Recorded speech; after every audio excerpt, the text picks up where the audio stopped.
Now, the first thing we've got to ask is, what is inflation, right? What is that even? Because when I first heard that, and you guys have heard this story, I think I was in maybe seventh grade when I first heard the term inflation, and I heard it in the means of like an economic, stance where it's like, hey, inflation with currency and money and economics. And I was like, okay, well, what is that? Right. And I thought about a basketball. I was big into basketball. And I thought about when you inflate a basketball, you pump it up with more air.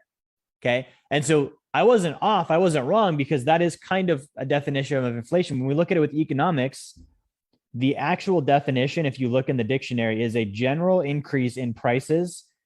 Right. So that's one part of it. The second part of it is also, it says, and a fall in the purchasing value of money.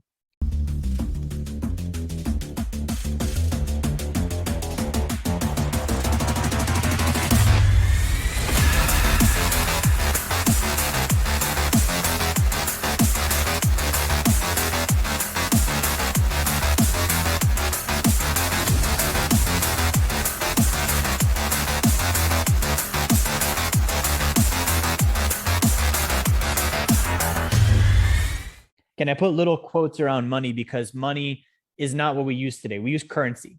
Okay. Currency is a medium of exchange, not a store of value. Money would be both a medium of exchange, we exchange it back and forth, and also a store of value. The US dollar is not money, right? So this definition actually would be partially incorrect, because it's not money. We're talking about currency specifically, because we don't use money anymore. And that's part of what we'll cover tonight. But basically two parts of inflation. Prices go up. Now it says general, right? General means in a very broad sense, a very broad increase, right? So there's economics, and economics, there's macro, big picture, and then micro, small picture, right? I like to relate this to the weather. Micro means it's raining in Tampa. That's where I'm at. Right now it's raining in Tampa. That doesn't mean it's raining in the United States. That would be macro. If the entire United States was raining and covered in precipitation, we could say, hey, the macro, climate of the United States is raining. It's not true though. Usually general, meaning macro, means generally everyone's prices went up. Doesn't matter what state you're in, doesn't matter what city you're in. In general, most prices went up. That's what it's saying here. Now, again, that's kind of an unrealistic statement, because in one area, I can show you high prices in this country, and I can go to another area and another state and another city and show you low prices for the same thing.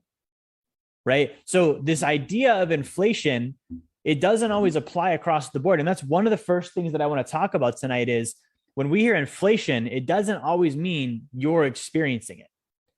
Okay. Sometimes it means you are, but it doesn't mean everyone else is, right? So we have to also remember the original definition of economics. The derivation of that relates to your own personal household. It means the management of a household. So when we talk about economics, I don't want you thinking about the United States, because you're not the United States.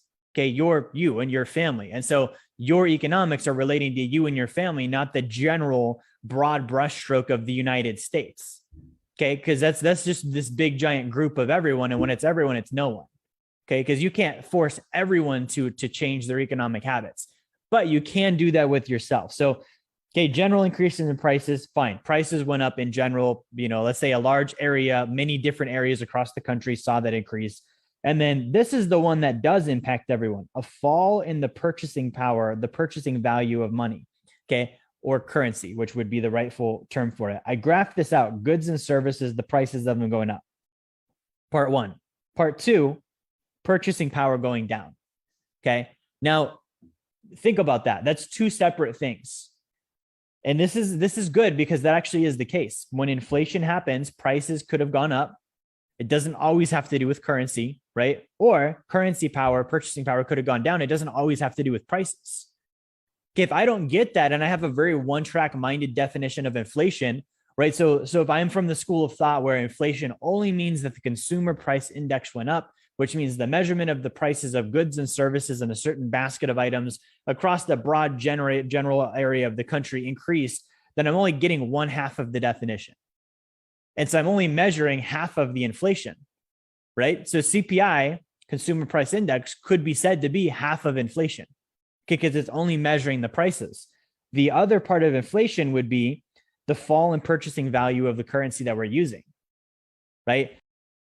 If you're wondering what does Wealth Dynamics do, how can we actually help you? Number one, if you haven't gotten a copy of my book, Blueprint to Financial Freedom, grab one now. You can get that down in the comments in the video. You can get the link for that. Number two, we do a free course on Fridays on personal finance. Okay, you can also get the link for the description there too. And then finally, if you have a desire to start getting help walking through these different phases toward financial freedom, book a call with my team. Go to our website, set up a call. We're able to help out and answer questions.